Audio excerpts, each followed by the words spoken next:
min sakhatika wan nar. Amin ya rabbal alamin. Mudah-mudahan pada pagi hari ini kita tercatat ke dalam hamba-hamba Allah yang solihah, insya Allah. Ibu-ibu yang solihah bagi putra-putrinya, istri-istri yang solihah bagi para suaminya, anak-anak yang solihah bagi kedua orang tuanya, dan hamba-hamba Allah yang solihah, insya Allah. Kita doakan saudara kita yang sedang sakit, semoga diberikan kesembuhan. Yang telah lebih dahulu mendahului kita doakan mudah-mudahan mendapatkan husnul khotimah, diampuni semua dosa dan kesalahannya, dilapangkan kuburannya, dan mudah-mudahan kelak bisa berjumpa di surganya Allah, insya Allah. Amin ya rabbal alamin. Amin.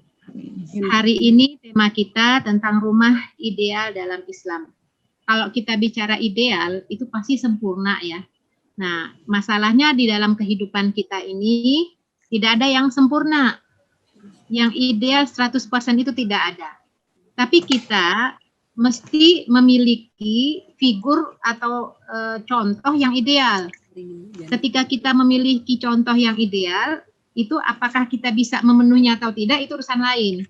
Sebagaimana Rasulullah SAW adalah contoh teladan yang ideal bagi kita, yang sempurna, ya tentu saja kita tidak, ya rasanya tidak ada ya umatnya yang bisa bisa mencontoh beliau sampai seperti beliau.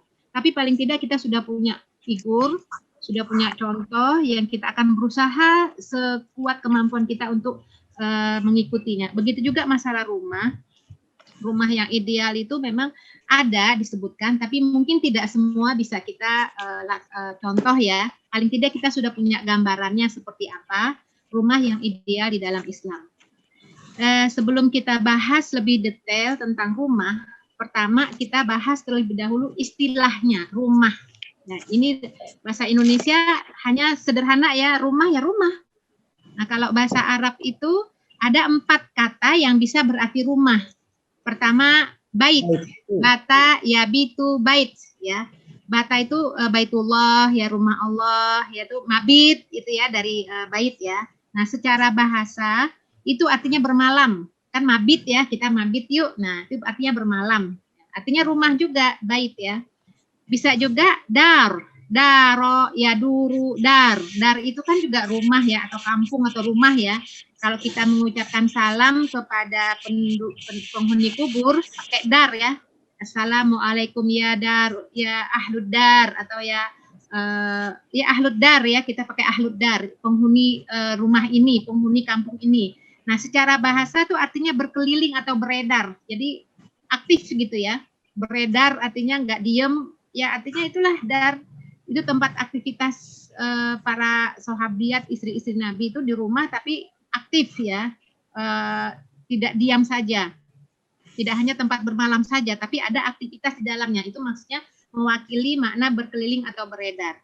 Bisa juga maskan, sakana yaskunu maskan. Jadi kalau maskan itu ya rumah juga, tempat tinggal juga. Nah, secara bahasa artinya tetap atau tenang. Kalau dalam ayat tentang pernikahan ya, liyaskunu ilaiha, supaya kamu bersama mereka. Jadi bisa juga berarti rumah. Jadi bersama tuh ada rasa ketenangan. Jadi kita di rumah itu pasti ada ketenangan, ketentraman. Nah, kalau rumah tidak lagi menjadi tempat yang menenteramkan atau menenangkan, ya pasti ada masalah dalam keluarga itu. Manzil, nazala yanzulu manzil. Ini juga artinya rumah juga, tempat tinggal juga. Secara bahasa artinya turun atau singgah, ya manzil. Aina manzilika, kamu tinggalnya di mana? Nah, jadi secara bahasa itu artinya turun atau singgah.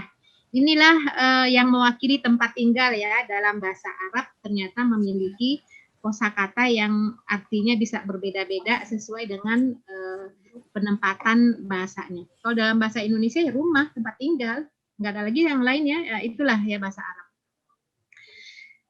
Jadi 4 kata tersebut mewakili fungsi. Jadi fungsi rumah itu dilihat dari 4 kosakata tersebut. Jadi bagaimana cara menyikapi dan menggunakan. Kalau bait, baitullah ya, rumah, aina baitika, di mana rumahmu, aina baituka, ya itu kan bahasa ini ya, rumah juga. Itu memiliki makna rumah sebagai tempat bermalam. Ya, jadi tempat tinggal aja, tempat tidur gitu ya, tempat kita adalah tongkrongannya lah ya, atau menetapnya di situ ya, itu namanya bait. Kalau dar itu rumah sebagai tempat berkeliling atau beraktivitas. Jadi walaupun orangnya di dalam rumah, tapi bisa aktivitasnya bisa kemana-mana. Kayak kita nih sekarang nih, pandemi di rumah aja, tapi kita bisa memiliki aktivitas sampai ke luar negeri gitu ya, duduk tapi kita kemana-mana gitu ya, itu dar itu ya fungsinya. Bisa juga maskan, itu rumah sebagai tempat tinggal atau tempat menetap dengan tenang, maskan. Manzil, rumah sebagai tempat mampir atau persinggahan. Jadi manzil itu bisa jadi kita punya rumah di kampung, tapi kita tidak menetap di situ. Sekali-kali kalau kita pulang kampung, kita di rumah kita, itu namanya manzil. Ini dari sisi bahasa.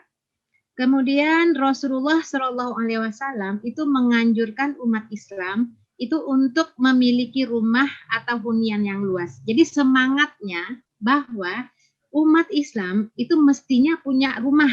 Nah, masalahnya di sini adalah apakah rumah itu milik sendiri atau kontrak? Nah, itu nggak dibahas. Artinya yang penting punya gitu. Apakah milik pribadi atau kita ngontrak? Yang penting kita memiliki. Nah, ini menarik ya, ada mindset ya yang mungkin sebagian umat Islam itu berbeda dalam menyikapi kewajiban. Contoh misalnya kewajiban haji. Kewajiban haji itu kan seumur hidup sekali ya. Nah, barangkali ada yang umat Islam itu lebih mementingkan memiliki rumah, artinya tidak ngontrak ya, memiliki rumah daripada menunaikan kewajiban haji. Nah, di sini mindset yang berbeda. Kalau yang memiliki mindset bahwa dengan kacamata akhirat ya, bahwa rumah itu apakah punya sendiri atau kontrak, nggak ada masalah. Ya artinya nggak juga dianggap miskin ya, bukan, kan punya dana untuk kontrak walaupun belum memiliki sendiri secara pribadi. Tapi kewajiban kepada Allah berupa haji, ini contoh aja ya, ini adalah kewajiban seumur hidup sekali. Nah, kalau ada umat Islam yang menunda untuk menunaikan ibadah haji karena alasan belum punya rumah sendiri, nah ini sebagian kalangan ya yang dengan kacamata akhirat mengatakan itu tanggung jawabnya di hadapan Allah. Kan kita tidak diminta oleh Allah harus memiliki rumah. Maksudnya rumah secara pribadi, rumah yang milik sendiri, kan kalau ngontrak kan juga rumah kita juga walaupun ada batas waktu. Nah, ketika kita menunaikan ibadah haji yang merupakan kewajiban seumur hidup sekali, di situ setelahnya Allah insya Allah pasti alirkan deh rezeki-rezeki yang nanti dia bisa memiliki rumahnya sendiri, tidak ngontrak. Nah, ini kadang-kadang seperti itu ya, kacamata memandang hidup. Ya, karena kita kan apa yang kita miliki kan milik Allah pada hakikatnya. Innalillah, kita ini milik Allah, nanti juga dipanggil. Nah, bagaimana nasib orang yang dipanggil Allah tapi dia belum menunaikan kewajibannya, kewajiban syar'i ya, tadi seperti haji itu ya, kalau kita lihat rukun Islam. Atau mungkin ada orang yang beranggapan nantilah berangkat hajinya anak-anak belum kawin, nah itu ya, karena dananya dipakai untuk pernikahan anak. Nah ini nih, jadi kacamata ini akhirat dan dunia ini akan mempengaruhi sikap kita ya. Jadi ini perlu sekali lagi saya tekankan bahwa Rasulullah itu menganjurkan umatnya itu memiliki rumah atau hunian yang luas, itu bukan berarti milik sendiri, bisa juga ngontrak. Ya, semangatnya kan umat Islam itu kan kaya. Jadi ketika awalnya ngontrak, insya Allah suatu saat bisa memiliki sendiri. Ya, ada doa yang diajarkan Rasulullah ya. Allahumma gfirli dzambi wa wasi'li fi dari wa barik li fi rizqi. Ya Allah, ampunilah dosaku, lapangkan tempat tinggal atau rumahku, serta berkahilah rezeki untukku. Jadi semangatnya umat Islam itu adalah semangat kaya, bukan semangat minta-minta, bukan semangat dikasihani. Ya, baik. Nah ini yang menarik pula, meskipun Rasulullah Shallallahu Alaihi Wasallam sendiri tidak memberikan contoh dalam mendesain rumah dan tidak mengatur tata letak, namun dari sunnah dapat ditemukan ada beberapa hal yang dilarang ataupun dianjurkan terkait dengan dekorasi. Ya, artinya Rasul itu kan contoh kita ya, walaupun memiliki banyak harta rampasan perang dan segala macamnya, karena 1/5 itu kan untuk Allah dan Rasul ya, itu Rasul tidak memiliki sepenuhnya miliknya, tapi beliau memberikan contoh yang luar biasa ya, tidak bermewah-mewah ya, Walaupun semangatnya umatnya harus memiliki ya hunian yang luas ya, dengan cerminan doa ini. Ya wasi'li fi dari. Wasi' itu luas ya, luaskanlah rumahku, tempat tinggalku. Nah, itu semangatnya seperti itu. Ibu-ibu yang dirahmati Allah, jadi Islam itu memang tidak mengatur tata letak rumah, namun bagi umat Islam dalam membuat dan mendesain rumah, maka pertimbangan utama dalam membangunnya adalah lokasi dan lingkungan. Ini maksud saya ketika kita membahas mungkin kalau rumah tangga yang baru ya, yang akan membeli rumah atau membeli tanah, ya, ini bisa nih diterapkan ya sesuai dengan aturan-aturan Islam yang ada dalam sunnah.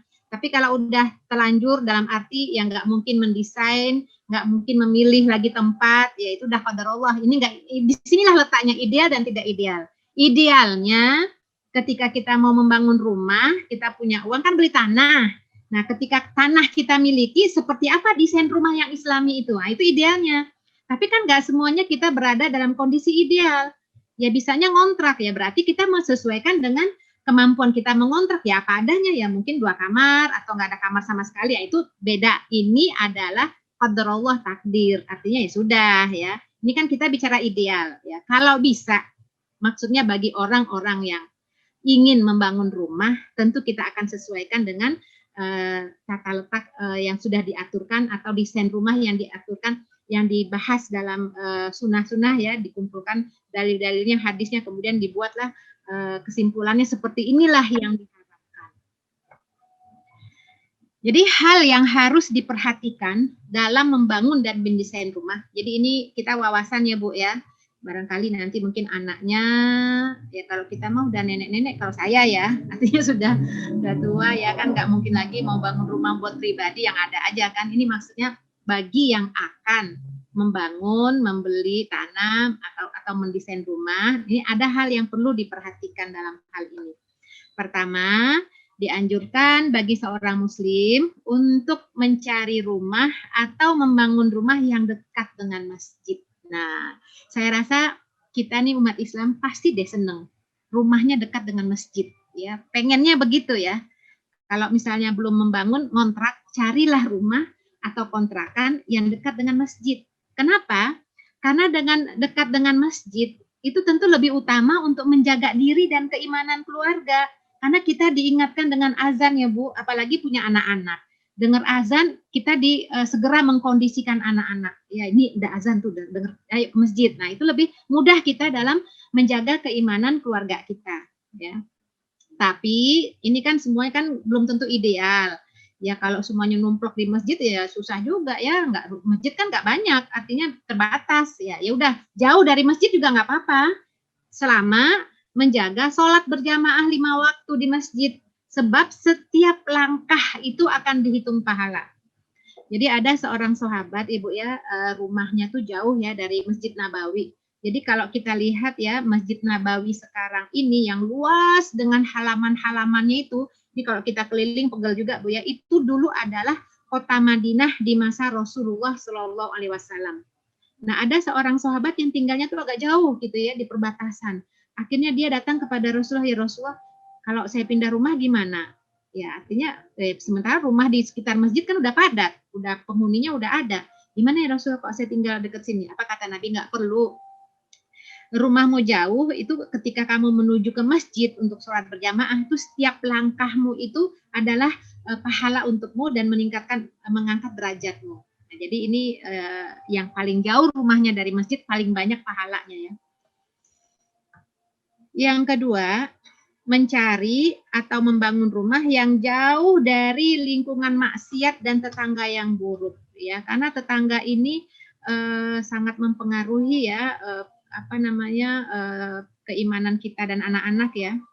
Ada hadis yang menjelaskan tentang 4 arba' minas sa'adah, ada 4 kebahagiaan. Pertama, almar'atus sholihah, ya istri yang soleh. Kalau kita balik, kebahagiaan bagi seorang wanita adalah suami yang soleh. Yang kedua, wal maskan alwas, ya tempat tinggal yang luas. Yang ketiga, wal jarus soleh, tetangga yang soleh atau yang baik. Yang keempat, wal markabul hani, tempat atau kendaraan yang nyaman, yang enak dibawanya, nggak pegel ya. Jadi ini kan ideal nih. Artinya 4 ini ideal. Kalau punya 4-4-nya ya. Kalau nggak punya ya sudahlah, qadarullah lah, apalah terserah. Punyanya sih tetangga yang baik, kendaraan yang nyaman gitu ya. Suaminya nggak soleh gitu. Ya sudah takdir ya. Ini kan kebahagiaan ini ya. Adapun wa arba minasyaqawah, 4 hal yang buruk itu adalah almar'atus su, ya pasangan yang buruk yang tidak solihat. Terus kemudian apa? Wal maskan doik, rumah yang sempit, kemudian kendaraan yang buruk ya, tetangga yang nggak baik. Ya inilah artinya kesengsaraan. Nah, oleh karena itu, karena ideal yang kita bahas ini adalah kita berusaha paling tidak kita punya 3 dari 4 ini. Kalau mungkin ya memang kalau rumah tangga itu mestinya pasangan yang soleh ya, lebih walaupun rumahnya kecil, walaupun tetangganya ya begitulah ya, tapi kalau pasangannya soleh kan kita bisa hadapi bersama-sama ya. Jadi ini gambaran bagaimana kebahagiaan itu. Yang ketiga, menghindari perbuatan syirik dalam perencanaan dan pembuatan rumah seperti pemilihan lokasi berdasarkan primbon. Ini banyak banget ya orang-orang yang sebelum membuat rumah tuh dia konsul dulu dengan orang-orang tua dulu ya. Kemudian dibuatlah apa segala macam berdasarkan primbon ya. Ini nggak benar, nggak boleh. Ini bukan atas landasan Islam. Atau feng shui itu ya, keyakinan kalau posisi rumah begini akan begini, kalau ini itu tuh jangan, itu perbuatan syirik ya. Apalagi kalau rumah tusuk sate, itu semuanya tidak ada. Yang membuat kita kehidupan kita ada madorotnya atau manfaatnya itu semuanya atas izin Allah.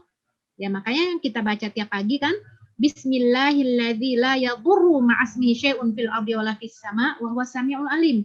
Itu kalimat zikir bagian dari akidah yang kita ucapkan dan kita yakini. Seandainya mungkin ada yang orang yang punya rumah mengatakan menurut teori feng shui, ini rumahnya ini membawa kesialan nih, ini rumah ini begini nih, ini karena ini makanya penghuninya sakit-sakitan. Itu jangan sampai terpengaruh. Kita beriman dengan ketentuan Allah kan, Bismillahilladzi la yadurru ma'asmihi syai'un fil ardi wala fis sama' wa huwas samiul alim. Bismillah, dengan nama Allah tidak ada yang mampu membawa bahaya, madarat di muka bumi ini. Allah Maha mendengar dan Maha mengetahui. Jadi semuanya Allah lah, kalau Allah memang mengizinkan terjadi, kalau tidak ya tidak. Jadi jangan cederai akidah kita hanya gara-gara ada omongan-omongan yang seperti ini. Ya. Itu 3 ya. Kemudian yang keempat, memperhatikan kesehatan lingkungan sekitar rumah. Ya, karena Islam itu semangatnya adalah an-nadhifah, ya bersih. Jadi jangan kita kalau bisa ya kalau membangun rumah menjauhi tempat-tempat yang kotor atau dekat tempat pembuangan sampah, dekat genangan air dan sebagainya ya. Kalau sekarang mungkin lokasinya jangan banjir gitu ya, atau dekat Bantar Gebang atau apalah yang memang tempat-tempat ini kita hindari kalau memang memungkinkan. Ya, karena kebersihan dan kesucian itu adalah sebagian dari iman. Seorang muslim mestinya memperhatikan kebersihan dan kesucian tempat tinggal, lingkungan, serta dirinya. Ini idealnya kan begitu ya Bu ya, kalau memang memungkinkan kita membangun rumah. Hadis Nabi, at-tahur syatrul iman. Kesucian itu, kebersihan itu adalah bagian dari iman. Ini yang keempat. Yang kelima, semua bentuk desain interior rumah seperti kusen, pintu, apapun ya, itu jangan sampai membentuk atau berbentuk seperti salib atau ibadah orang lain. Coba deh ibu-ibu lihat ya, kadang-kadang ada desain rumah dari jauh, pintunya tuh ya, kayaknya salib deh, ya itu mungkin desainnya yang mungkin nggak begitu perhatian. Jadi kita berupaya semaksimal mungkin, jangan pernah kita menyerupai suatu kaum. Nah, itulah semangat Rasulullah tidak menyerupai. Itulah kenapa misalnya dulu jenggot itu disunahkan dipanjangkan, kumis dicukur. Karena dulu pada saat itu orang-orang Nasrani itu biasanya itu mencukur jenggot, memelihara kumis, atau banyak hal-hal yang sebenarnya terangkum dalam hadis Nabi, man tasyabbaha biqaumin falaysa minna. Barang siapa yang menyerupai suatu kaum itu bukanlah golongan kami. Nah, jadi semangat kita itu adalah semangat berbeda dengan agama lain. Makanya jangan sampai interior rumah kita, apapun pakaian kita itu mirip dengan kepercayaan orang lain. Misalnya dulu ada mukena ya. Mukena itu yang desainnya kayak salib ya.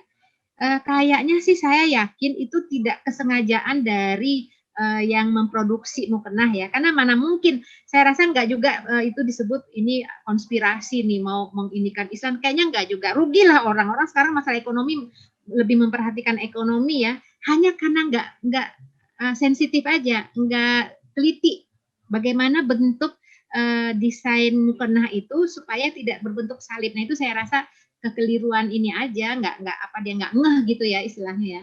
Nah, jadi apapun ya rumah, pakaian, apapun semangat kita adalah berbeda dengan orang-orang di luar Islam. Kita punya kepribadian, kita punya contoh, kita punya ajaran tersendiri yang nggak boleh sama dengan yang lain. Ya. Kemudian rumah itu menghadap kiblat. Kalau kita mau bangun, kalau udah dibangun mah ya sudahlah bertakdir ya. Klosetnya juga tidak menghadap atau membelakangi kiblat. Ya sekarang kan yang jadi masalah tuh kalau klosetnya itu menghadap kiblat gimana dong, apalagi klosetnya itu yang duduk ya, kan nggak mungkin miring-miring gitu ya. Ini juga ulama berbeda pandangan ya. Mereka mengatakan ini hadisnya jelas ya. Idza jalasa ahadukum li hajatihi fala yastaqbilul qiblah wala yastadabbaruha. Kalau kalian duduk untuk buang hajat, mau kencing atau mau buang air besar, jangan menghadap atau membelakangi kiblat. Nah, kalau udah terlanjur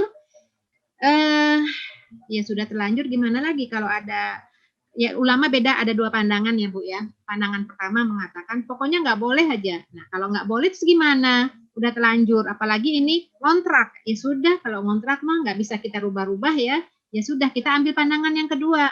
Pandangan yang kedua itu mengatakan kalau ada penutup, artinya kloset artinya kamar mandi itu kan sudah ditutup oleh dinding-dinding, jadi bukan berarti dia menghadap kiblat itu adalah menghadap kiblat karena sudah tertutup oleh dinding, jadi nggak ada masalah itu ya, itu pandangan kedua ya.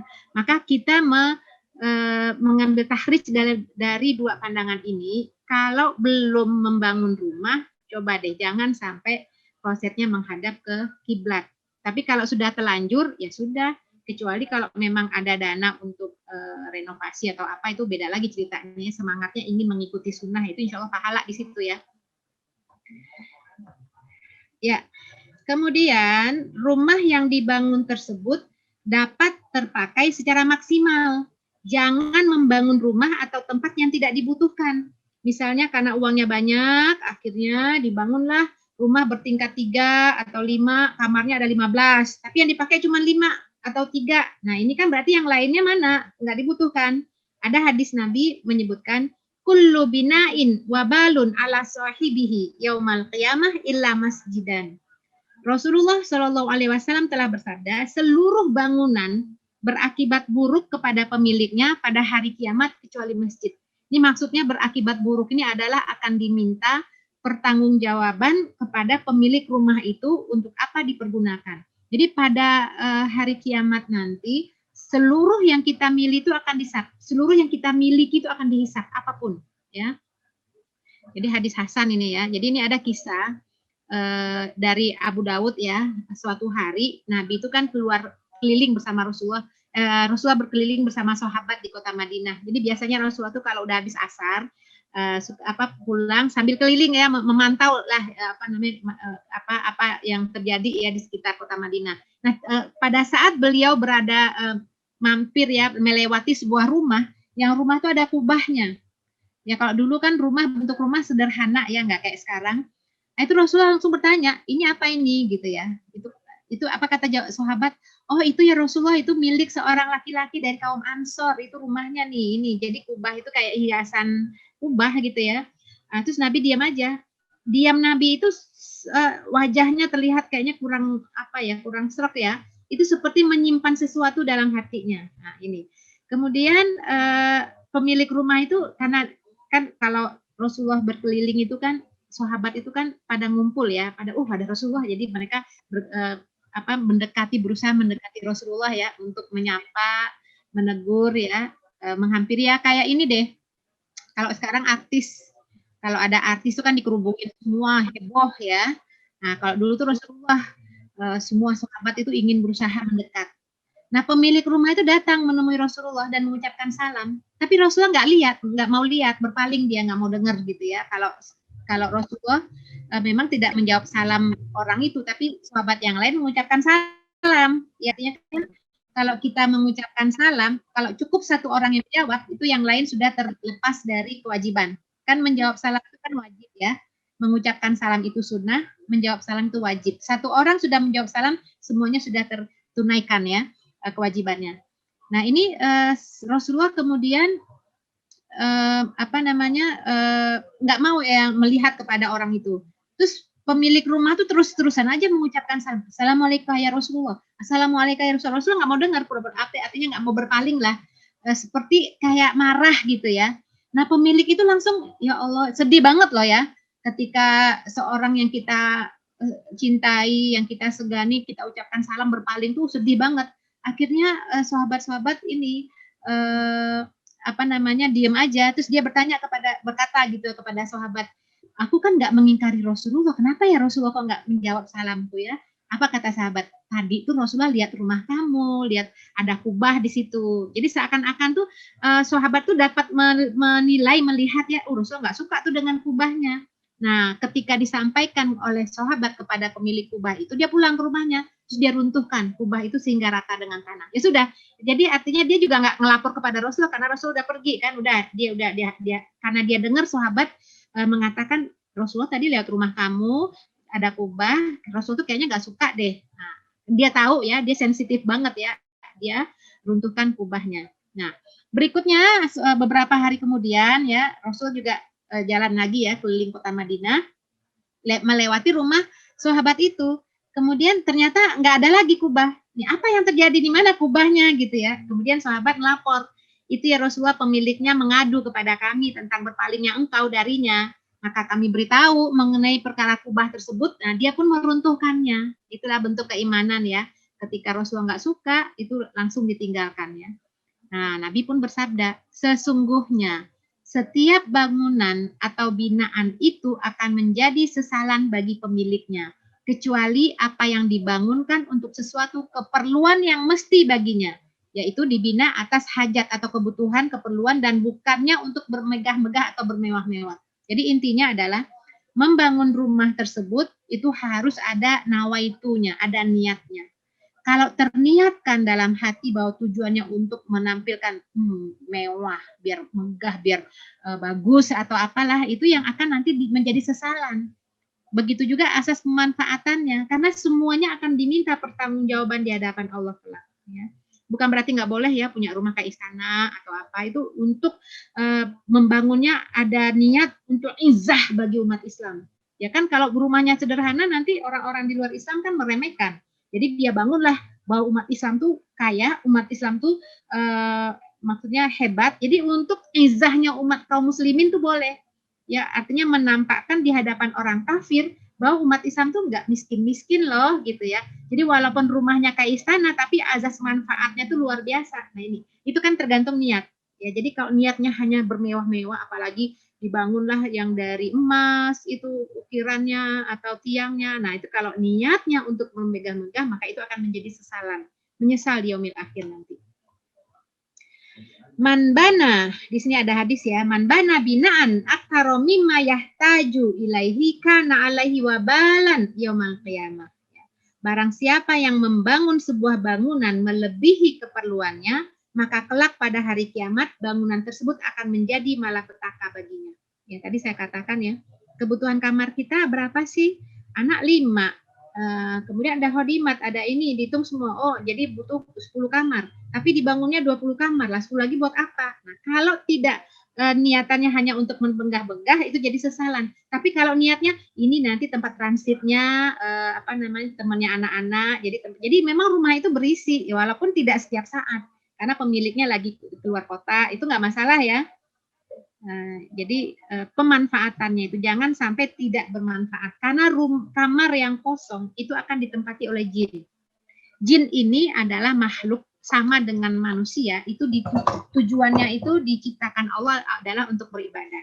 Terus rumahnya di mana? Ya mereka beribadah, mukallaf juga, cuman yang tahu adalah Allah ya. Kita mah nggak perlu tahu lah ya. Mereka juga tinggal di rumah, mereka bahkan kita tahu ya dibuatlah rambu-rambu kalau istinja jangan dengan tulang ya, itu makanan jin. Nah, jadi ada rambu-rambunya. Kalau kencing jangan di lubang ya, atau di air menggenang, itu tempatnya jin. Jadi artinya jin itu hidupnya kan di mana-mana saja ya, bisa juga di dalam air. Senangnya tempat-tempat yang kotor gitu ya. Itu jin yang kafir ya. Kalau jin muslim enggak, pasti dia tempat yang baik ya. Nah, jin itu ya kita kan nggak tahu dia muslim atau kafir. Tapi intinya kita jaga-jaga jangan sampai kita memberikan dengan sukarela tempat tinggalnya. Kalau jinnya muslim bisa mengingatkan. Kalau jinnya kafir gimana? Ganggu terus. Maka kamar yang kosong itu kalau tidak diisi atau dibacakan Al-Quran, nggak dijadikan tempat ibadah, ya tempatnya jin. Bukankah kita selalu berlindung kepada Allah dari jin? Kalau syaitan itu sifat ya. Jadi kalau syaitan itu lebih kepada sifat ya. Jadi tidak semua syaitan itu berbentuk jin ya. Jadi artinya kita kan diperintahkan oleh Allah berlindung dari godaan syaitan. Nah, jin itu kan juga jin itu kan mukalaf ya, sama kayak kita manusia, itu juga bisa mati ya. Kecuali iblis itu diberi tenggat waktu sampai hari kiamat ya. Jadi artinya tapi usia jin itu lebih lama dari manusia. Artinya di sekitar kita juga ada. Mungkin juga jin itu ikut juga ini ya di Zoom bersama kita, cuman dia nggak pakai akses ya, karena dia hidupnya itu kan tanpa ini ya, di mana-mana bisa ya, tanpa ruang, tanpa ini ya, bisa kemana-mana. Udahlah kita nggak usah bahas, tapi paling tidak kamar yang kosong, yaitu ditempatin oleh jin. Ya bukankah kita ketika tidur disunahkan untuk membersihkan tempat tidur kan? Supaya tidak ditiduri oleh jin gitu. Kalau bisa kita lanjutkan yang ke-8 itu ada ruang khusus ibadah atau musolah di rumah kita ya. Jadi kita bisa berjamaah sholat itu kalau rumah yang ideal ya, kalau memungkinkan. Ada ruang khusus untuk tamu beserta toiletnya, itu bisa berfungsi untuk tamu atau kerabat yang menginap atau untuk pengajian. Jadi nanti saya akan kasih lihat ini ya, rumahnya Ibunda Khadijah dengan Rasulullah ya, kita lihat ini bentuknya ya. Nah ini kalau ruang tamu itu khusus buat tamu, ada toiletnya, ada kamarnya, itu nggak akan bersentuhan dengan keluarga di dalam. Jadi dia tidak akan melihat, ini ideal ya, kalau rumah ideal, dia nggak akan bercampur dengan keluarga kita di dalam ya. Kan kalau selama ini kan kadang-kadang desainnya kita walaupun ada dananya kan, ruang tamu nggak ada kamar tamunya, nggak ada toiletnya, kadang-kadang kan toiletnya di dalam rumah. Jadi kalau tamunya pengen ke toilet kan kita sibuk dulu, heboh kan, minggir-minggir ini ada tamu, udah sibuk lah membenahi. Jadi dipisahkan ya, bagaimana untuk ruang tamu, kamar tamu ya. Ini Abdullah bin Umar. Abdullah bin Umar ini mengatakan, aku tidak suka memperindah rumahku kecuali sekedar memuliakan tamu. Jadi untuk khusus tamu itu ada ruangan tuh memang dibuat oleh Abdullah bin Umar ini lebih baik gitu ya, lebih nyaman ya. Tamu ada kamarnya gitu ya. Kemudian atau ruang tamu itu bisa berfungsi buat kamar tamu juga, ada kamar mandinya. Itu yang diperindah oleh dia. Tapi kalau rumahnya nggak begitu ini ya. Tidak. Jadi tidak suka dia memperindah kecuali buat tamunya. Kemudian ada ruang khusus untuk keluarga dengan kamar untuk orang tua, kamar untuk anak laki-laki dan untuk anak perempuan serta khodimat. Ini jadi idealnya nih kalau kita punya kamar satu suami istri, kemudian anak laki-laki, anak perempuan, khodimat 4 sebenarnya. Berapapun jumlah anaknya ya. Walaupun anaknya jumlahnya 10, itu cukup 4. Jadi kamar laki-laki itu semuanya gabungin aja gitu ya, kalau memang dananya terbatas. Cukup laki-laki sama semua, perempuan semua, itu kalau dana terbatas ya. Ada kamar khodimat dan orang tua. Nah kalau misalnya qadarullah rezekinya tidak memadai, misalnya ngontrak, kamarnya cuma 1, anaknya 4 misalnya ya, bagaimana untuk kita mau ideal dalam rumah ini, dalam membangun rumah? Bisa insya Allah.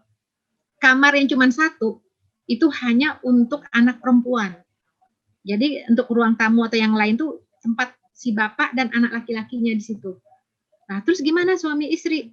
Kalau masalah suami istri kan bisa diatur ya Bu ya, itu tinggal ini aja, tinggal ya, itu bisalah cincai-cincai lah, mana itu teknis lah. Yang penting kamar itu khusus perempuan. Jadi artinya nggak ada kendala ya, kalaupun hanya punya 1 kamar.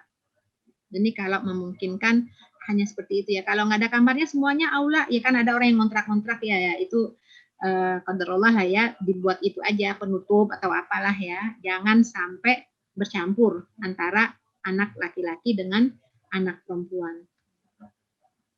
Ada dapur, ada kamar mandi ya, jelas ya. Kemudian apalagi tidak memelihara anjing ya, karena anjing ini jelas ya, manittakhadha kalban illa kalal masyiyah au sayyid au zar di sini disebutkan intu qisamin ajrihi kullayam qiratun. Luar biasa nih.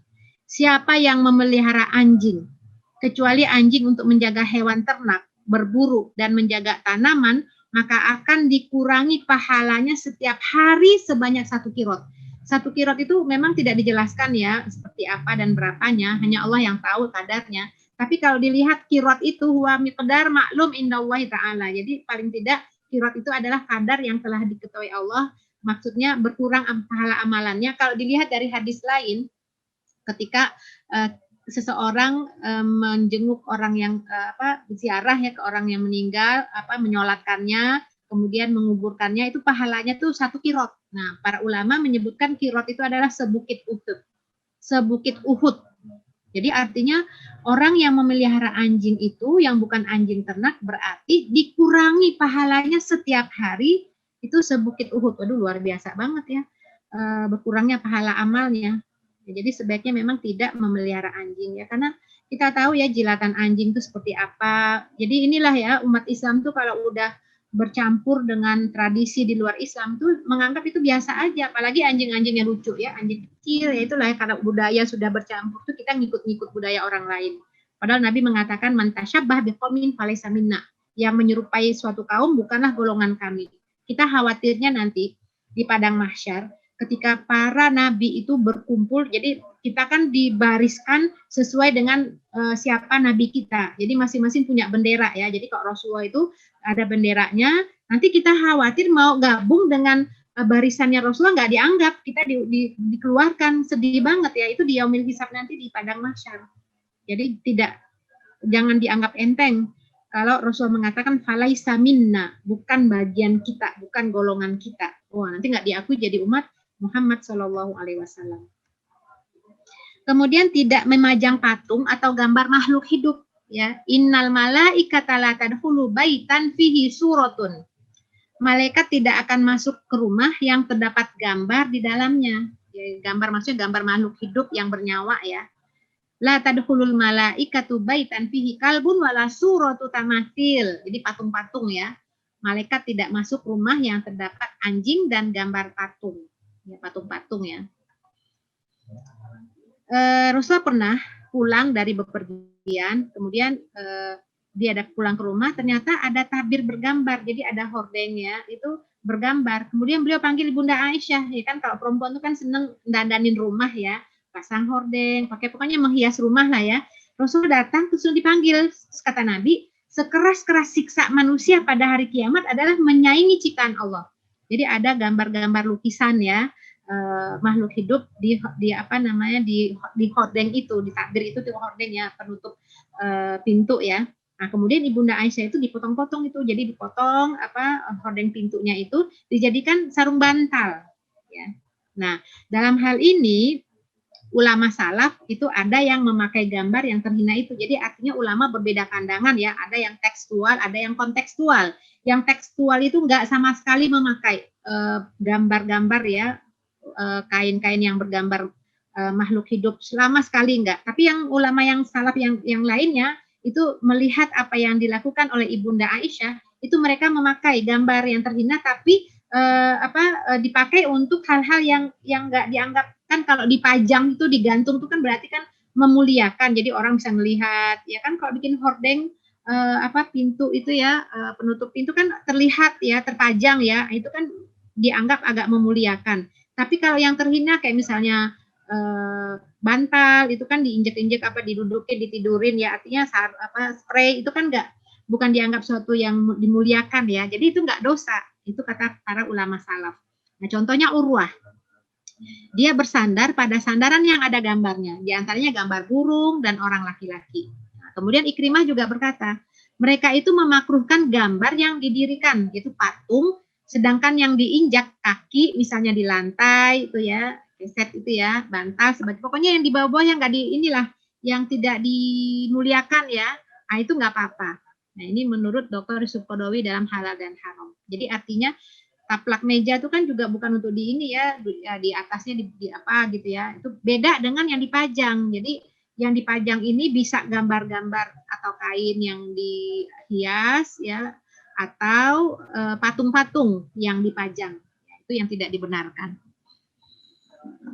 Kemudian perabotan tidak terbuat dari emas dan perak ya, sebagaimana Ummu Salamah ya, alladzi yashrabu fi aniyatil fiddati innama yujarjiru fi batnihi nar jahannam. Orang yang minum dari bejana, jadi tempat makan minumnya perabotannya itu dari emas, dari perak, itu kata Nabi dia telah memasukkan api neraka ke dalam perutnya.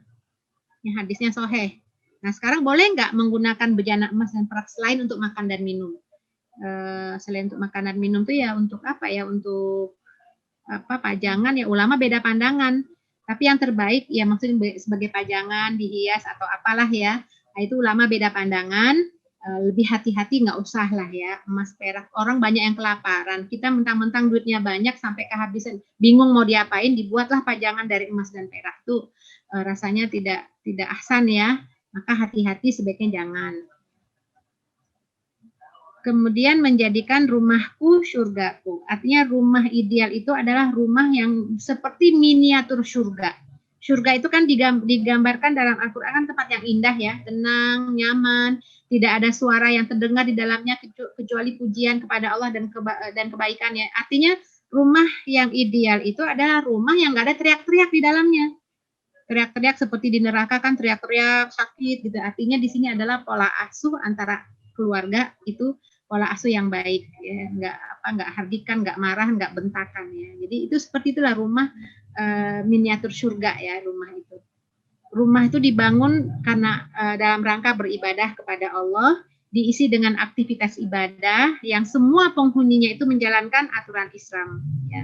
Itulah suasana surga yang tentram ya, diisi lantunan Al-Quran, jadi bukan musik yang memusingkan, yang dangdut apa yang aduh pusing deh kalau udah masuk ke situ ya rumah itu.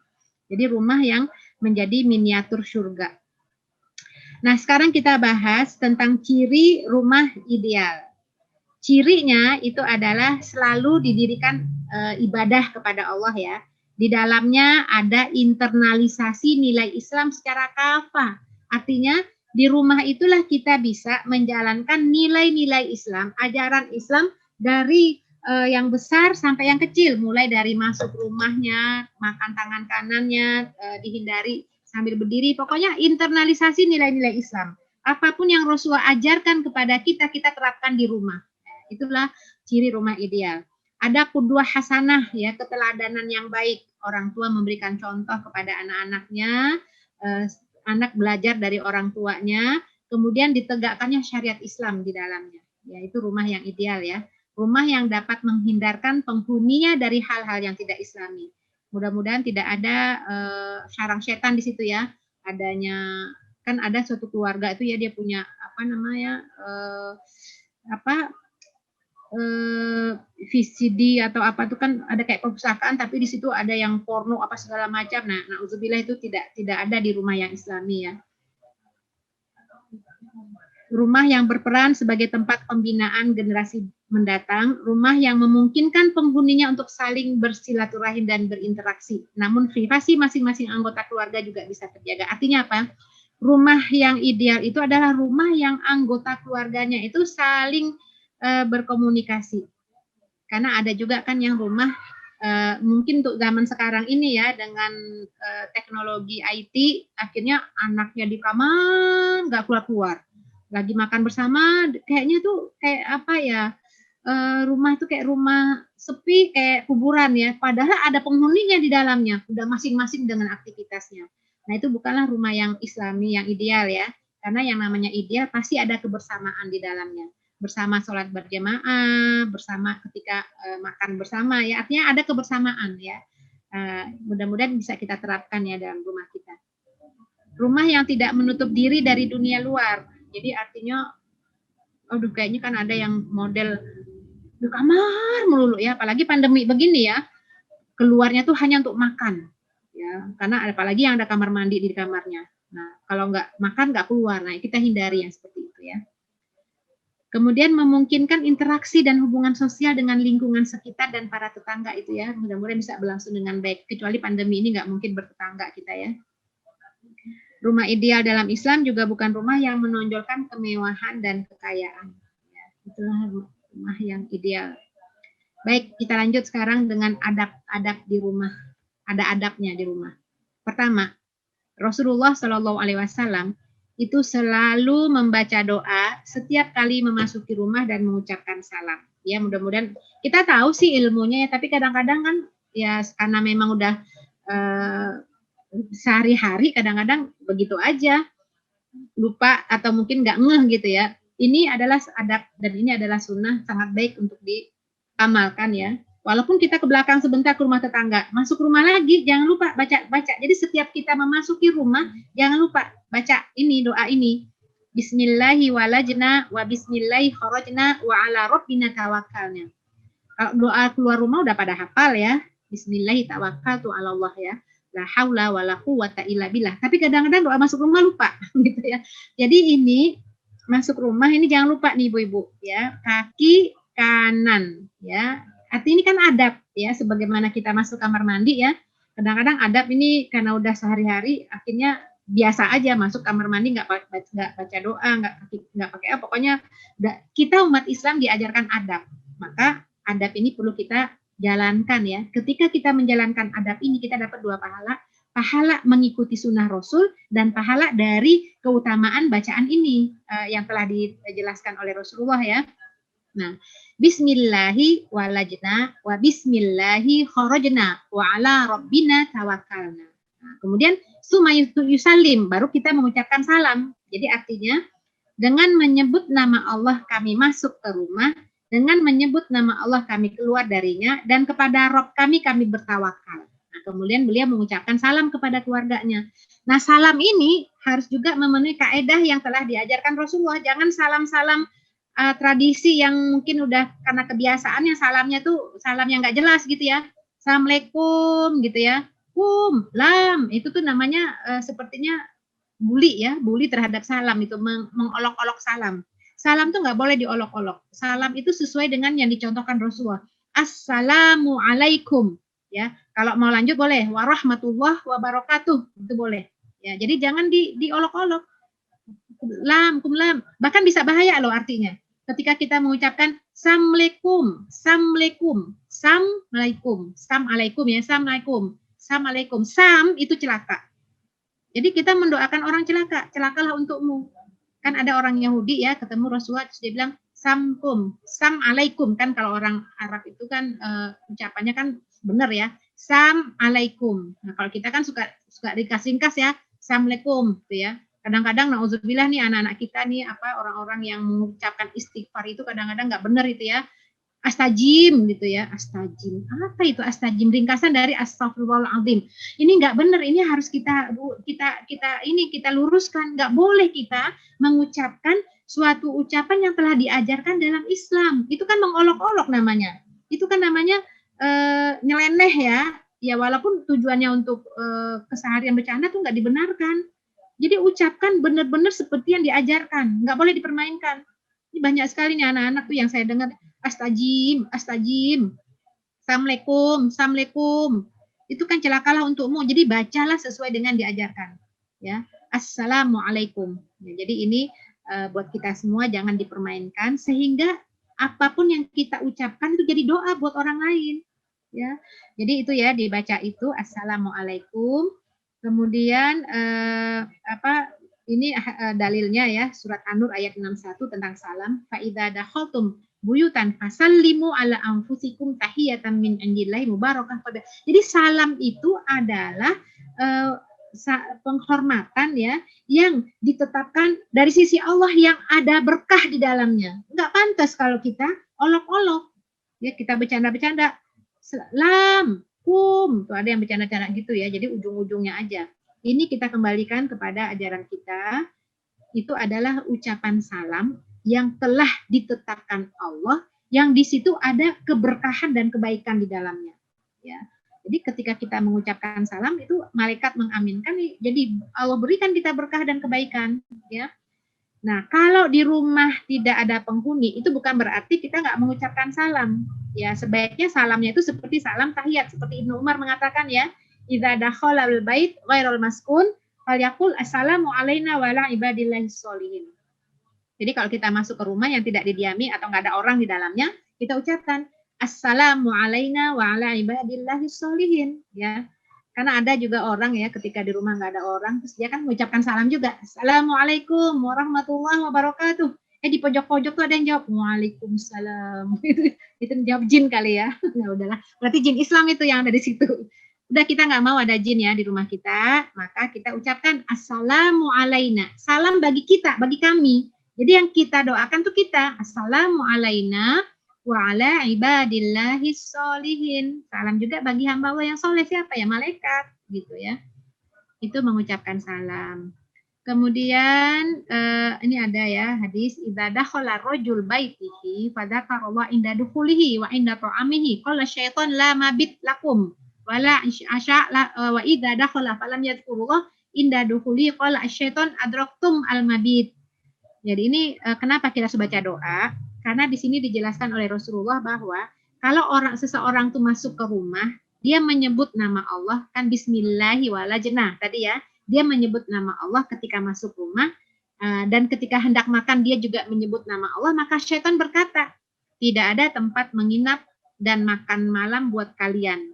Nah, tapi kalau kita tidak menyebutkan nama Allah, tadi kita nggak baca bismillahi walajnah tadi ya, wa bismillahi kharajna wa 'alallahi rabbina tawakkalna, itu syaitan masuk itu. Kata syaitan, ada tempat bermalam buat kita nih.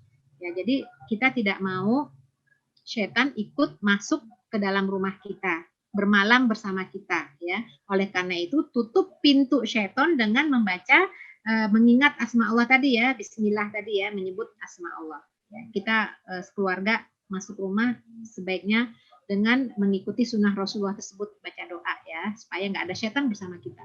Ya.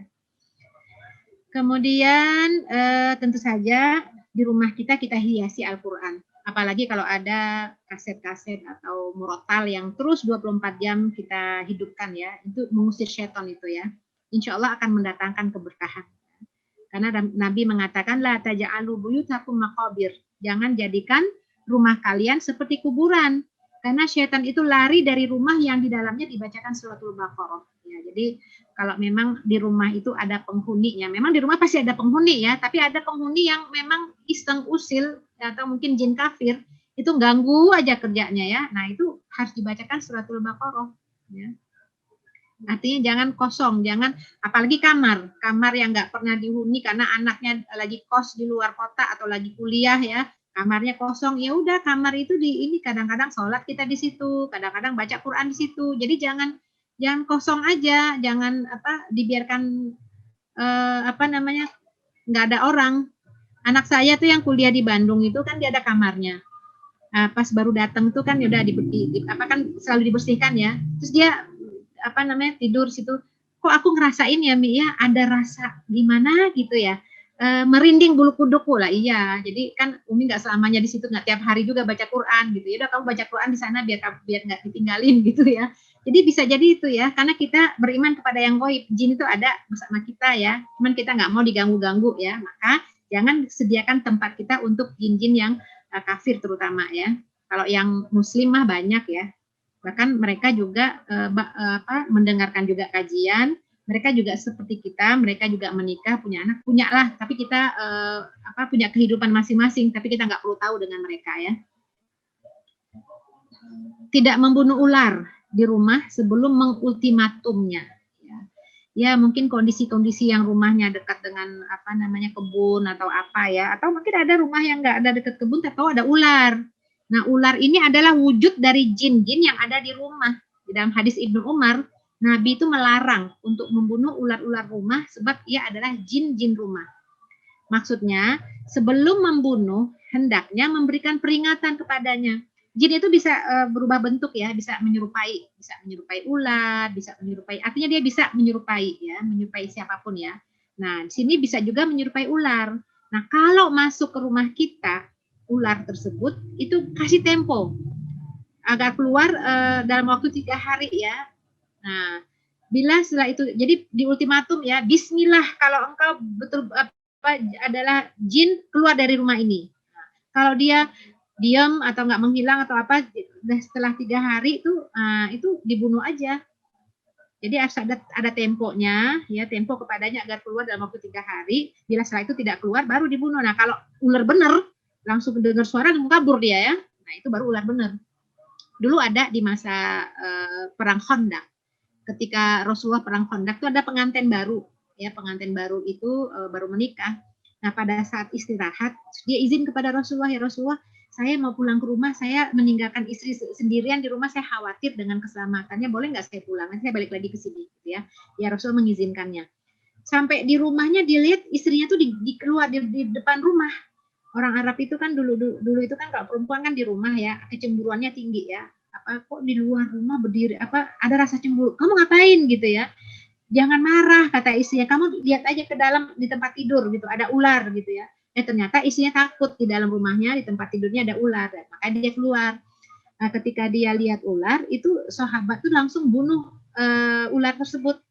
Bunuh ya, namanya juga ular ya, dengan apa namanya, mati ular itu. Kemudian ada ular lainnya tuh datang itu mematuk, jadi meninggallah sahabat itu ya, dengan apa, ketika membunuh ular itu, karena dia juga di ular yang lain juga ikut membunuhnya. Nah, sampailah berita ini kepada Rasulullah, maka Rasulullah mengatakan, kalau engkau mau mengeluarkan ular dari rumah tuh jangan langsung dibunuh, di ultimatum dulu. Ya, Bismillah gitu ya, sebutkan nama Allah. Kalau kamu ular benar, pergi kalau kamu jin, pergilah dari rumah ini. Nah, ya, kalau dia tuh diam aja ya, nggak bergerak apa gitu, ngeliatin gitu ya. Nah, ini hati-hati nih, bisa jadi jin ya. Tapi kalau ular benar biasanya baru ini dengar suara kita aja udah kabur ya. Itu biasanya itu adalah ular benar. Nah, jadi ini kita kan nggak tahu ya apakah ular ini adalah jin atau tidaknya, ular jadian atau tidaknya. Jadi ini membunuh ular ini kalau harus diultimatum terlebih dahulu. Mengunci pintu, mematikan lampu ketika tidur, menutup bejana, mencegah bocah-bocah keluar ketika malam ya. Nah, ini bagian dari adab ya. Bila malam telah tiba, kata Nabi, cegah anak-anakmu, ya, biasanya maghrib ya, sebab syaitan itu berkeliaran ketika itu. Bila sesaat dari waktu Isya berlalu, maka biarkanlah mereka. Jadi maksudnya maghrib, ya kalau memang sholat di masjid ya, kalau nggak pandemi, terus pulang ke rumah, udah nggak usah gentayangan lagi sampai Isya. Isya baru keluar lagi sholat berjamaah. Jadi antara waktu maghrib dan Isya itu jangan keliaran, keluyuran ya. Nah, jadi ketika waktu Isya berlalu, maka biarkanlah mereka. Kuncilah pintu rumahmu, lalu sebutlah nama Allah. Matikanlah lampumu, sebutlah nama Allah. Tutuplah bejanamu, sebutlah nama Allah. Sekalipun kamu menghidangkan sesuatu atasnya. Artinya gini, Bu.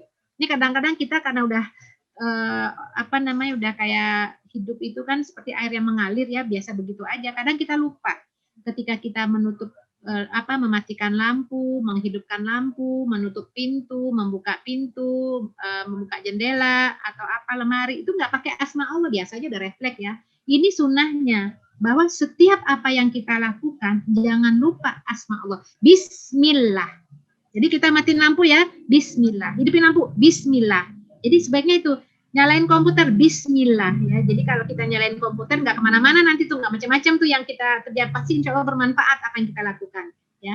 Menutup lemari, Bismillah. Buka, jadi semuanya Bismillah. Nutup tudung makanan, Bismillah. Jadi apapun yang akan kita lakukan jangan lupa dengan sebutan basmalah ya, Bismillah, dengan izin Allah ya, dengan nama Allah. Itu Bu.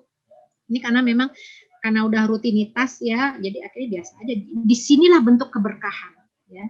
Bahkan kita juga nggak tahu ya, bisa jadi ada yang kehilangan uang ya, ditaruh di lemari, kok dompetnya kayaknya anaknya nggak ada. Siapapun nggak mungkin lah ngambil uang di ini, kok hilang? Ya bisa jadi itu adalah jin yang ngambil. Sekarang kan banyak kolaborasi antara jin dan manusia ya, yang tuyul-tuyul dan segala macam ya, dia dimanfaatkan untuk mencuri uang. Bisa jadi memang ada itu. Ya ketika dia tidak membaca bismillah, naruh uang, nggak pakai bismillah, ya gampang diambil oleh jin. Tapi ketika kita meletakkan uang ke dalam dompet atau kita masuk dalam kamar, kita kunci kamarnya atau apapun dengan bismillah, Allah yang jaga.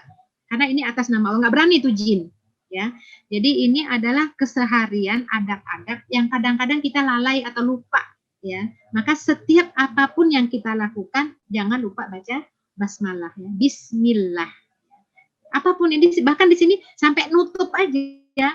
Bahkan kalau kita punya makanan itu ya, atau enggak, gelas minuman, itu ditutup karena itu jin juga suka ini ya, maka kita nutup bismillah, tutuplah bismillah. Atau ketika kita mengambil makanan minuman, taruh di atas meja bismillah. Jadi setiap gerak-gerik apapun yang kita lakukan jangan lupa dengan menyebut nama Allah, ya. Ini hal-hal yang rutinitas mungkin kita suka lupa, ya. Kemudian yang keenam, sunnah mengibaskan tempat tidur dengan kain atau sapu lidi. Ya, Rasulullah bersabda, apabila salah seorang dari kalian hendak berbaring di tempat tidurnya, kibaskanlah tempat tidurnya itu dengan sarungnya. Sekarang ada sapu lidi ya, dengan sapu lidi baca bismillah ya. Karena dia tidak tahu apa yang terjadi pada tempat tidurnya setelah ia tinggalkan sebelumnya. Jadi ada dua hal di sini. Dari sisi agama ya, dari hadis-hadis Nabi, itu bisa jadi jin itu tidur bersama anaknya di tempat tidur kita ya. Kita kan nggak tahu dia dengan innahu, istilahnya itu kan kalau jin itu innahu yarakum min haitsu la yarunakum. Dia lihat kita nggak lihat dia. Ya kan dia juga beranak pinak jin itu ya. Kita kan nggak tahu di mana dia tinggal. Bisa jadi dia manfaatin tempat tidur kita untuk menyusui anaknya kan. Nah, oleh karena itulah disunahkan oleh Rasulullah untuk mengibaskannya dengan sapu lidi baca bismillah. Nah, itu dari sisi agama ya. Dari sisi kesehatan itu katanya memang ada kita itu ada sel-sel mati yang ada yang nempel di tempat tidur itu yang bikin gatal nanti kulitnya, maka dibersihkanlah. Jadi ada dua hal di sini, sama kayak masuk kamar mandi, kita kan berlindung kepada Allah dari godaan setan karena bunyi doanya itu Allahumma inni a'udzubika minal khubuthi wal khaba'ith. Khubuth khaba'ith. Kalau terjemahannya itu setan laki-laki, setan perempuan. Nah, itu dari sisi agama itu bisa jadi memang betul itu kamar mandi tempat tinggalnya setan ya. Nah, sementara kalau dari sisi kesehatan ya, kalau kita lihat di sana bukannya setan, pembahasannya setan, tapi bakteri itu yang banyak terdapat di kamar mandi. Maka kita berlindung kepada Allah dari penyakit-penyakit atau bakteri yang ada di dalam kamar. Dua-duanya benar. Jadi kita ambil dua, jangan ditinggalkan sisi agamanya dan jangan juga ditinggalkan dari sisi kesehatan. Kalau dari sisi kesehatan itu dari akal manusia ya, tapi akal itu dibimbing oleh wahyu. Maka kita juga meyakini bahwa kamar mandi itu juga tempat tinggalnya syaitan. Jadi berlindung kepada Allah dari semuanya. Hadisnya sahih ya, mengibaskan tempat tidur pakai aja ini sapu lidi, baca bismillah tuh sebelum tidur, bismillah dikibaskan ya. Bagi orang yang bangun dari tempat tidurnya kemudian kembali lagi, maka dianjurkan untuk mengibasnya kembali. Jadi kalau kita mau tidur ya, mungkin tidur siang ya, qailulah atau apalah ya, kita ini dulu ya, apakah pakai sapu lidi atau pakai apa, pokoknya dikibaskan ya, baca bismillah.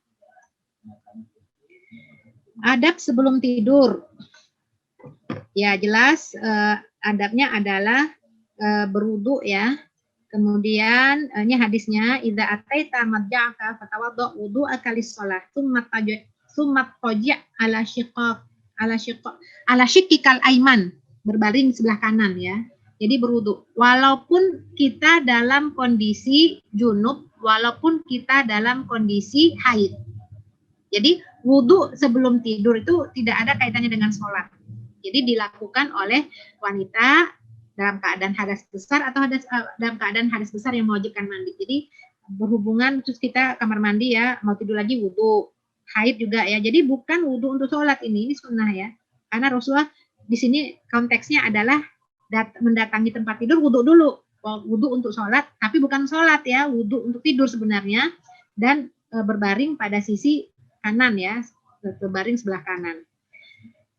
Tidur berbaring pada sisi kanan. Jadi Ibnu Qayyim menyebutkan bahwa tidur berbaring pada sisi kanan itu dianjurkan dalam Islam. Ya, memang agar tidak susah untuk bangun malam. Itu dari sisi agama. Kalau dari sisi medis beda lagi ceritanya ya. Supaya lebih mudah apanyalah, jantungnya apanyalah gitu karena posisinya. Nah, itu dari sisi medis ya, saya nggak tahu tuh dari sisi kesehatan. Tapi dari sisi agama itu supaya tidak sulit bangun malam. Tidur pada sisi kanan itu lebih bermanfaat pada jantung tuh dari sisi kesehatan ya. Sedangkan tidur pada sisi kiri berguna bagi badan namun membuat seseorang semakin malas. Ya, inilah pandangan Ibnu Qayyim al-Jauziyah ya, Zadul Ma'ad. Ini juga mungkin jarang kita lakukan ya, meniup kedua telapak tangan. Ya, sebagaimana Rasulullah mau tidur itu meniup kedua telapak tangan beliau sambil membaca surat Al-Ikhlas, surat Al-Falaq. Jadi membaca surat Al-Ikhlas dulu dibaca, tiupkan ke tangan. Kemudian baca surat Al-Falaq, tiupkan ke tangan. Baca surat Anas, tiupkan ke tangan. Ya, masing-masing sekali. Setelah itu diusap ke wajah dan bagian tubuh yang dapat dijangkau. Pokoknya bagian tubuh tangan apa saja yang dapat dijangkau diusap. Dan dilakukan sebanyak 3 kali. Ini yang dicontohkan Rasulullah seperti yang disampaikan oleh Ibunda Aisyah. Ini seperti ini kayak gini nih, kalau nggak ngeh gitu biasanya jarang loh umat Islam melakukan ini ya, kecuali kalau ada kasus-kasus tertentu, misalnya ada gangguan-gangguan jin. Sebenarnya ini tidak terkait dengan gangguan jin, ini adalah sunnah Rasulullah ya untuk mengusap membaca dan mengusap tangan ya. Ini ketika kita mengikuti apa yang Rasulullah contohkan, kita dapat pahala ya, pahala mengikuti sunnah Nabi dan pahala dari keutamaan ini kan terjaga, terlindungi dari godaan-godaan syaitan ketika tidur ya. Ini ada hadis dari Bunda Aisyah ya, ketika berada di tempat tidur di setiap malam, beliau di setiap malam ya, kullalailatin, kullalaila berarti tiap malam. Jadi kalau kita kan kadang-kadang ya, ini kullalaila, beliau mengumpulkan kedua telapak tangannya, lalu kedua telapak tangan itu ditiup ya, maksudnya dibacakan Al-Ikhlas ya, dibacakan dulu Al-Ikhlas baru ditiup, sama ya tadi. Kemudian diusap ke seluruh anggota tubuhnya, wajah, tubuh bagian depan. Beliau melakukan demikian sebanyak 3 kali. Nah, jadi membaca Al-Quran sebagaimana dicontohkan oleh Nabi, ini lebih menenangkan hati dan pikiran. Mungkin ini bagi yang susah tidur, ada gangguan ya, ini insya Allah bagian dari solusi ya. Baca ayat kursi sebelum tidur. Nih ya. Jadi ini Abu Hurairah ini pernah menjaga harta zakat di bulan Ramadan. Terus ada yang nyuri. Ternyata yang nyuri itu jin ya. Abu Hurairah itu ingin menceritakan kepada Rasulullah ya. Ini ceritanya tentang jin ya. Jadi sampai 3 kali tuh jin mencuri makanan. Akhirnya ketangkap juga oleh Abu Hurairah. Kemudian jin itu mengatakan, jika kamu hendak berbaring di atas tempat tidurmu, baca surat ayat kursi. Karena dengannya kamu selalu dijaga Allah dan syaitan tidak akan dapat mendekatimu sampai pagi. Nah, Nabi mengatakan benar apa yang dikatakannya, padahal dia itu pendusta, dia itu syaitan ya, maksud jin. Jadi kita baca ayat kursi, semoga dengan membaca ayat kursi ini kita bisa bangun malam sebenarnya ya. Nggak digoda syaitan ya. Syaitan kan suka goda ya, suruh tidur lagi. Jadi nggak bisa sholat malam. Yang kelima, membaca doa sebelum tidur. Bisa bismika Allahumma amutu wa ahya, itu bisa ya. Kalau bangunnya baca alhamdulillahilladzi ahyana ba'dama amatana wa ilaihin nusyur. Ini udah jelas kita insya Allah dapat melakukannya. Ada doa mau tidur panjang, ini bagus nih. Allahumma aslamtu nafsi ilaika wa fawwaqtu amri ilaika wa wajjahtu wajhi ilaika wa alja'tu dhahri ilaika raghbatan wa rahbatan ilaika la malja'a wa la manja minka illa ilaika. Amantu bi kitabika alladzi anzalta wa binabika alladzi arsalta. Panjang banget ya. Jadi ya Allah, aku serahkan diriku padamu, aku hadapkan wajahku kepadamu, aku serahkan semua urusanku kepadamu, aku sandarkan punggungku kepadamu karena mengharap dan takut kepadamu. Sesungguhnya tidak ada tempat berlindung dan menyelamatkan diri dari ancamanmu kecuali kepadamu. Aku beriman kepada kitab yang engkau turunkan dan kepada nabi yang engkau utus. Ini doanya panjang. Kalau kita dulu diajarkan doa Bismika Allahumma ahya wa amut ya. Padahal kan Bismika Allahumma amut wa ahya ya. Artinya sama aja doa. Itu dulu SD. Jadi kita karena beban permasalahan hidup kita nggak banyak, maka doanya pendek. Nah Rasulullah mengajarkan doa panjang ini karena memang persoalan hidup kita tuh banyak. Yang kalau tidak kita kembali kepada Allah akan stres. Jadi akan terasa hidup ini susah ya, beban berat. Maka diajarkan doanya panjang.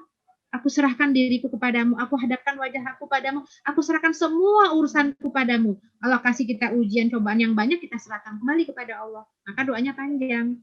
Maka ini sangat baik ya, bagi yang punya masalah-masalah dalam rumah tangga, diyakini bacaan doa ini, ya dipahami, mudah-mudahan seluruh persoalan kita kembalikan kepada Allah. Akan Allah mudahkan jalan keluarnya insya Allah. Jadi doanya cukup panjang ya. Nabi bersabda, apabila engkau mati pada malam itu, maka engkau mati di atas fitrah Islam. Dan jadikanlah kalimat zikir itu sebagai kalimat terakhir yang engkau ucapkan. Jadi ini dalam hadis ini menyebutkan bahwa setelah kita baca-baca yang banyak tadi ya, baca ayat kursi, baca dan segala macam, mungkin tabarok atau apalah ya sebelum tidur, ini jadikan yang terakhir kita baca. Ini biasanya nih buat ibu-ibu nih kan, ibu-ibu susah tidur. Nah, kalau susah tidur jangan ini Bu, bacanya kayak tadi ya. Ini dibaca gitu. Nah, mudah-mudahan bisa tidur nyenyak. Yang susahnya kalau yang gampang tidur ya, baru separuh baca udah tidur. Baik, ini rumah Rasulullah yang dibangun pertama kali tiba di Madinah sehabis hijrah ya. Di antara banyaknya penawaran, kita cerita rumah Rasulullah nih. Rasulullah menerima permintaan sebuah keluarga dari Bani Najjar yang memberikan tanah untuk ditinggali. Tanah itu dulunya adalah tempat mengeringkan kurma dan kuburan kaum musyrik. Rasulullah menyetujui dengan syarat tanah ini diratakan dan kuburan dipindahkan.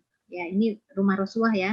Hal ini memiliki arti bahwa tidak dibenarkan dalam Islam adanya kuburan dalam rumah. Jadi yang bekas-bekas kuburan, masih ada kuburan, kita bangun di atasnya. Itu maksudnya ya. Jadi bukan berarti masjid yang ada kuburan kita nggak boleh sholat di masjid. Ya kan, kuburan beda lagi tempatnya ya. Masjid ini artinya di tempat area yang ada kuburan yang di bawahnya itu nggak dipindahkan. Itu maksudnya. Nah, konstruksi rumah Rasulullah itu dibangun dari batu bata yang terbuat dari campuran tanah liat dengan serat gandum dan dikeringkan dengan panas matahari. Ya, ini rumah Rasulullah dulu ya, berdinding bata ya dan seterusnya ya. Ini rumahnya, inilah rumah Rasulullah ya. Ketika kiblat diubah pintu selatan. Jadi artinya dulu pintu menghadap Al-Aqsa, kemudian dipindahkan ke Mekah ya. Itu rumah Rasulullah. Saya akan buatkan ini kamar Rasulullah itu ini materi sudah saya berikan ya. Kamarnya ada 1 sampai 9 itu jumlah istri Nabi. Kebiasaan Rasulullah jika hendak membangun fondasi rumah maka para sahabat ikut. Nah ini, kalau ini rumah Rasulullah dengan Ibunda Khadijah nih. Jadi yang ini nih makan tijarah As-Sayyidah Khadijah. Ini ada tempat usaha Ibunda Khadijah, barang-barangnya ditempatkan di sini. Ya, ini adalah ruang tamu, makan istiqbalul wufud. Ini tempat ruang tamu. Ini ada khusus sendiri. Ini adalah korfannya aula, ruang besar gitu ya. Ya kalau sekarang mungkin dijadikan ruang tamu atau apalah ya. Nah, pintu masuk di sini. Nah, ini adalah area kamar atau tempat keluarga semuanya. Ini tempat lahirnya Ibunda Fatimah. Pintunya nih. Ini ruang terbuka ya, ada yang menyebutkan tempat wudhu atau segala macam lah, tapi ini ruang terbuka. Ini kamar Rasulullah, ghurfah Nabi, ini kamar Nabi dengan Ibunda Khadijah. Ini tempat Nabi beribadah, ya musolahnya Nabi. Jadi ini adalah area tempat keluarga. Nah ini tempat terbuka nih tamu, ini tempat usaha. Ya inilah gambaran ya miniatur rumah Ibunda Khadijah waktu di Mekah. Nah ini yang di Madinah seperti ini. Di Madinah ini nih hujurat ya, kamar-kamar ini seperti ini ya. Nah, ini nanti ini ada masjid yang di sini nih, masjidnya. Kalau Ibunda Aisyah tuh nanti ada ininya di sini pintu ya untuk ini Aisyah ya, pintu masuk ke Masjid Nabawi di sini ya. Kadang-kadang Rasulullah tuh ketika iktikaf kepalanya aja ke sini, Bunda Khadijah tuh mandi bersihin, nyuciin kepalanya Nabi ya, mengkramasi kepala Nabi di sini. Nah, inilah miniatur ya, ada di Madinah itu Museum Rasulullah SAW ya.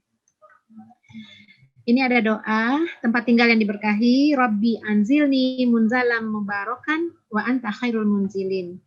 Wahai Rabbku, tempatkan aku di tempat yang penuh berkah dan hanya engkaulah zat yang paling baik yang memberi tempat kembali. Ini doa, wa maghfirli dzambi wa wasi'li fi dari wa barik li fi ma razaqtani. Ya Allah, ampuni dosaku, wasi'li fi dari, luaskan tempat tinggalku, wa barik li fi ma razaqtani. Berkahilah aku pada rezeki yang telah engkau berikan. Ya, mudah-mudahan pembahasan ini bisa menjadi paling tidak semangat kita lah ya, menjadikan rumah kita rumah yang nyaman ya. Ya, sebelum rumah di surga insya Allah. Sampai di sini pembahasannya.